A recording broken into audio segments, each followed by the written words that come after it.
पिछले 24 घंटे में दिल्ली में 5 लोगों की मौत गर्मी की वजह से हो गई है और अब तक 238 से भी ज़्यादा लोग मारे गए हैं। और इस हालात में दिल्ली में रहने वाले 28 लाख लोगों के पास पीने तक का पानी नहीं पहुंच रहा है। और आप सब ने तो ऐसे दिल दहलाने वाले वीडियोस इंटरनेट पे देख ही लिया होगा।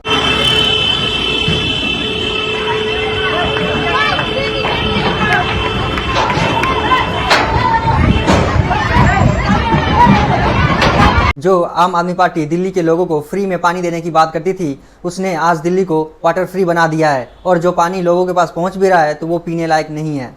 पानी तो आता है मगर पीने वाला के नहीं रहता है। और हर बार की तरह इस बार भी दिल्ली की सरकार अपने प्रॉब्लम को सॉल्व करने के बजाय आसपास के स्टेट जैसे हरियाणा पे आरोप लगा रही है कि हरियाणा से कम वाटर सप्लाई आ रहा है। और एक्शन के नाम पे सिर्फ प्रोटेस्ट और भूख हड़ताल हो रहा है, वो भी अपने घर में एसी के नीचे बैठ के। और यहाँ बैठा कौन है, कौन भी नहीं बैठा हुआ। ये तो अब रास्ता बंद करके हम पब्लिक को परेशान कर रखा है। 1 घंटे के लिए आती है, एसी चल रहे हैं, बैठ के चली जाती है, शाम को फिर 1 घंटे के लिए आएगी और चल देगी। आम आदमी पार्टी एकमात्र ऐसी सरकार है जो पावर में रहते हुए भी ओपोजिशन जैसे हरकत करती है। हर बात पे वो धरना या फिर भूख हड़ताल करने लग जाती है। मुझे तो लगता है आम आदमी पार्टी का नाम चेंज करके आम प्रोटेस्टर पार्टी रख लेना चाहिए, क्योंकि पूरे साल उनके नेता सिर्फ भूख हड़ताल और प्रोटेस्ट ही करते हैं। और ऐसे टॉपिक पे शायद जर्मनी वाले वीडियो ना बनाए तो हम इंडियंस को ही इस बारे में सोचना होगा। तो आज के इस वीडियो में हम समझेंगे कि दिल्ली में पानी आता कहां से है, दिल्ली में पानी की कमी क्यों हो रही है और कौन वो लोग हैं जो इससे ज़्यादा सफ़र कर रहे हैं, और इसके साथ साथ क्या रीज़न है जिससे पानी की शॉर्टेज हो रही है दिल्ली में। बट उससे पहले हम समझते हैं कि जो लोग पावर में बैठे हैं, जैसे कि दिल्ली की वाटर मिनिस्टर, उन्होंने अभी तक क्या किया है और क्या एक्शन लिया है। दिल्ली की वाटर मिनिस्टर है अतिशी, जो कि साउथ दिल्ली के भोपाल में फ्राइडे से भूख हड़ताल पे है, जो कि वो पार्ट टाइम कर रही है। और उनका कहना है कि जब तक हरियाणा 613 MGD वाटर सप्लाई नहीं कर देता तब तक वो ये भूख हड़ताल पे रहेगी। इसी तरह दिल्ली की सरकार और दिल्ली के वाटर मिनिस्टर ने हरियाणा पे ये आरोप लगाया है कि उनके कम पानी सप्लाई करने की वजह से दिल्ली में पानी की शॉर्टेज हो रही है। और अब वो इसी बात को लेकर पानी सत्याग्रह पे बैठे हैं। इस फोटो में आप देख सकते हैं कि दिल्ली के CM अरविंद केजरीवाल, जो कि अभी जेल में बंद है, उनकी बीवी सुनीता केजरीवाल भी आई हुई है। और उन्होंने दिल्ली के CM की तरफ से एक भाषण भी दिया, जिसमें उन्होंने बताया कि जो अतिशी पानी के लिए सत्याग्रह कर रही है वो सक्सेसफुल होगा। और उनको ये सब दिल्ली में देख के बहुत ही दुख हो रहा है कि लोगों को पानी के लिए इतना मेहनत और इतना मुसीबत झेलना पड़ रहा है। और उसके साथ साथ उन्होंने बोला कि जो दिल्ली के साथ हो रहा है वो गलत है, क्योंकि हमारे कल्चर में प्यासे को पानी पिलाना एक पुण्य का काम है। और इस मुसीबत के टाइम में आसपास के राज्य जैसे हरियाणा को पूरे अमाउंट में पानी सप्लाई करना चाहिए और इस समय पॉलिटिक्स नहीं करना चाहिए। बट उससे पहले अतिशी ने PM मोदी को एक खत लिखा था, जिसमें उन्होंने एक चेतावनी दी थी कि हरियाणा दिल्ली को 100 MGD पानी कम सप्लाई कर रहा है, जिससे दिल्ली में रहने वाले 28 लाख लोगों को सफ़र करना पड़ेगा। और अगर हरियाणा पूरा वाटर सप्लाई नहीं करता है तो 21 जून से हंगर स्ट्राइक करेगी। तो इस मुद्दे को और गहराई में समझने के लिए चलिए हम जानते हैं कि दिल्ली में पानी कहाँ कहाँ से आता है। दिल्ली पीने वाले पानी के लिए अपने आसपास के राज्यों पे बहुत ज़्यादा डिपेंड करता है। लगभग 90% पानी उत्तर प्रदेश, हरियाणा, उत्तराखंड, हिमाचल प्रदेश से आती है। और बाकी कुछ नदियों जैसे कि यमुना रिवर, रवि व्यास से आती है। और बाकी के 10 से 13% पानी ग्राउंड वाटर से आते हैं, जो कि लोग ट्यूबवेल्स द्वारा यूज़ करते हैं।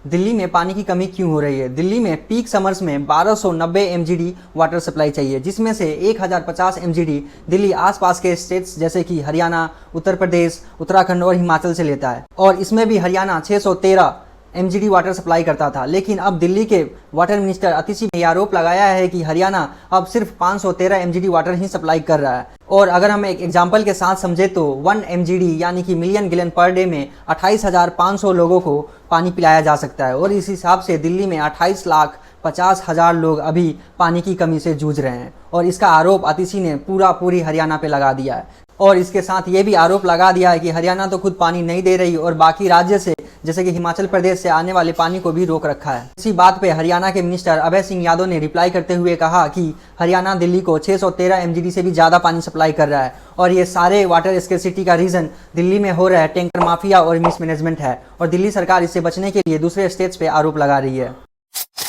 इन मिनिस्टर्स को क्या ही पता होगा कि इतनी गर्मी में पानी के लिए घंटों में लाइन में खड़ा होने का दर्द क्या है। और देश के किसी कोने में ऐसे हालात होते हैं तो सबसे ज़्यादा सफ़र निचले वर्ग के लोग ही करते हैं। और वहाँ के बिजनेसमैन या फिर माफिया 1 रुपये के सामान को 4 रुपये में बेचते हैं। और इस बात का हिसाब आप इस बात से लगा सकते हो कि दिल्ली जल बोर्ड 30 रुपये में मिलने वाली पानी की बोतल को 52 रुपये में बेच रहा है। और ये देश की राजधानी के लिए बहुत ही दुखद बात है। कितने का ये जार आप लोग देते हैं?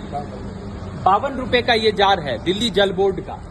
और जब भी दिल्ली में पीक समर आता है तब यहाँ पे वाटर क्राइसिस आपको देखने को मिलेंगे ही, क्योंकि दिल्ली में 3 करोड़ से भी ज़्यादा लोग रहते हैं और यहाँ के वाटर ट्रीटमेंट प्लांट बस 1000 mgd वाटर ही सप्लाई कर सकती है, लेकिन दिल्ली को पीक समर में 1290 mgd वाटर चाहिए। तो इस हिसाब से हम साफ साफ देख सकते हैं कि यहाँ पे पूरा पूरी 290 mgd पानी का शॉर्टेज होता है। और ये बात जानते हुए भी दिल्ली सरकार इस पे सालों से कोई काम नहीं कर रही है। आज हमारे देश की हालत इतनी खराब है कि दुनिया में 20 ऐसे शहर जहाँ में पानी की कमी है, उसमें इंडिया के 5 बड़े शहर है, जिसमें दिल्ली दूसरे नंबर पे आता है।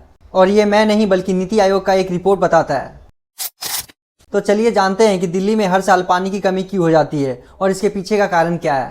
पहले नंबर पे आता है टैंकर माफिया। और हम एक एग्जांपल के साथ समझे तो अगर दिल्ली में 100 लीटर पानी आ रहा है तो उसमें 48.6 लीटर पानी ही सिर्फ पब्लिक को मिल पाता है और बाकी सब टैंकर माफिया ले जाते हैं और ये बड़े बड़े पोस्ट इलाके या फिर बड़े बड़े कॉरपोरेशन और इंडस्ट्रीज को सेल कर देते हैं। तो इस हिसाब से गरीब को अपना हक का पानी तक भी नहीं मिल रहा दिल्ली में। दूसरे नंबर पे आता है अर्बनाइजेशन। दिल्ली एक ऐसा शहर है जहाँ पे आसपास के सभी राज्य के लोग आके रहते हैं और इस वजह से यहाँ पे बहुत ही ज़्यादा डेवलपमेंट हो गया है और हर जगह बिल्डिंग्स ही बिल्डिंग्स है, जिससे ग्राउंड वाटर का ओवर एक्सप्लॉयटेशन होता है और ये जो पानी हम यूज करते हैं वो ग्राउंड में नहीं जा पाता कॉन्क्रीट की वजह से। तीसरे नंबर पे आता है वाटर पोल्यूशन। आप सबने तो देखा ही होगा कि यमुना नदी कितनी गंदी है। सालों से नेताओं ने बस इसके ऊपर बात ही किया है लेकिन काम कोई भी नहीं।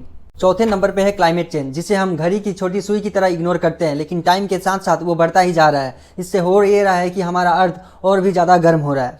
तो आपको क्या लगता है दिल्ली के इस हालत का असली जिम्मेदार कौन है?